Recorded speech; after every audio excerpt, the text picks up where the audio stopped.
Can I tell you something that I wish every woman over 55 knew? If you spent years thinking, maybe I just don't have the discipline anymore, I don't think that's true. In fact, I don't even think willpower is the reason you've struggled at all.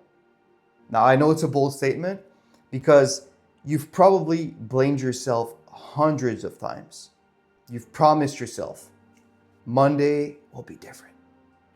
You threw out the cookies, you started another diet, you lost a few pounds, and then one night, you found yourself standing in the kitchen, wondering how you got there. Sounds familiar? Here's what I want to convince you of today. It's not a character flaw, it's not because you're weak, and it's certainly not because you're over 55. You've just been fighting the wrong battle. Most people think dieting is about making better decisions. I don't. I think dieting is about making fewer decisions. Because every decision drains you just a little bit. Should I have the cookie? Should I skip dessert tonight? I'm already over my calories for the day, but maybe just a piece of chocolate is fine. Okay, maybe two. Should I get a bowl of chips? Or should I get some popcorn at the movies? At the restaurant, should I order a salad? Or should I? By the end of the day, you're drained, you're exhausted. Not physically, but mentally. And that's exactly when most people end up overeating. At night. Not because they suddenly became weak, but because they spend the whole day relying entirely on willpower. If every evening feels like a battle, I don't think the answer is becoming stronger. I think the answer is having fewer battles to fight. There's a researcher named Stephen Guyenet who wrote an amazing book, highly recommend. It's called The Hungry Brain. One of the biggest ideas in that book completely changed how I managed to lose the weight and keep it off forever, and how I actually coach people now. Our brain evolved in a world where calorie-dense food was incredibly rare. So when your brain sees chips or cookies or chocolate or ice cream, it pays attention. Not because you're addicted to food or because you're broken, but because your brain is doing exactly what it evolved to do. Now think about your average grocery store. Entire aisles, literally designed to grab your attention. Bright packaging everywhere. 2 for 1, discount, deals, crave more on the handlebar of the shopping cart. This is by design. And then we blame ourselves because we walked out with the cookies. Literally like blaming yourself because you got wet in the rain. You're standing in an environment specifically designed to influence your decision.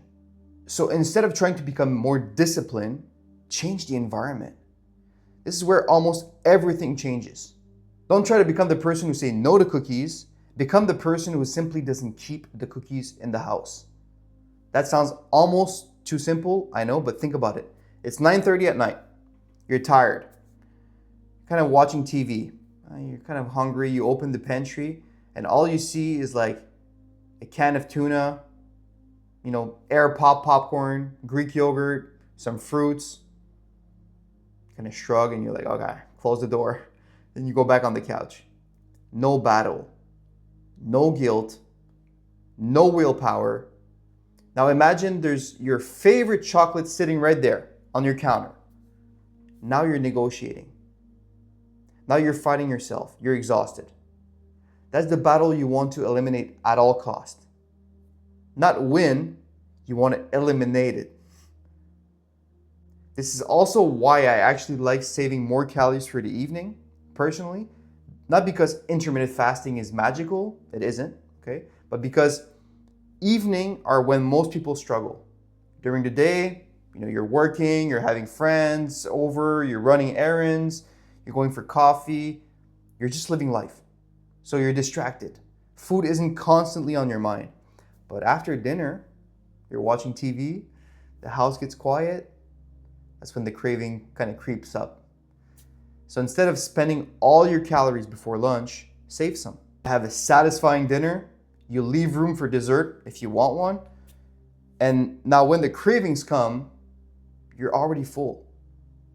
And you don't need discipline. You just planned properly. The same thing goes for recipes. Please, please, don't spend the next 30 years eating dry chicken and plain broccoli. That's not a life, okay? If you love pizza like I do, find just a better option. If you love lasagna, find a version with fewer calories. If you love ice cream, make room for it. The goal isn't to build the perfect diet and be like a robot. The goal is to build one diet that you never ever want to quit. And finally, please stop trying to survive on 1,200 calories. Every time someone tells me they're eating 1,200 calories, I already know what's coming. It was all good all week. Then I kind of binge on Saturday. Of course you did. That's not failure, that's biology. When you constantly underfeed yourself, your brain becomes obsessed with food.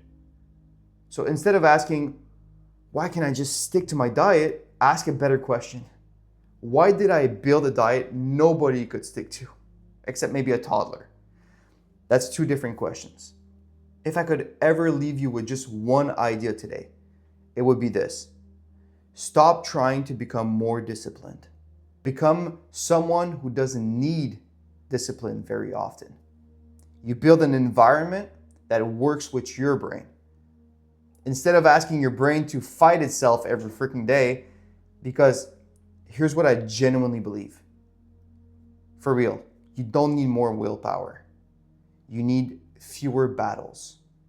And once you truly understand that, losing weight after 55 becomes so much easier.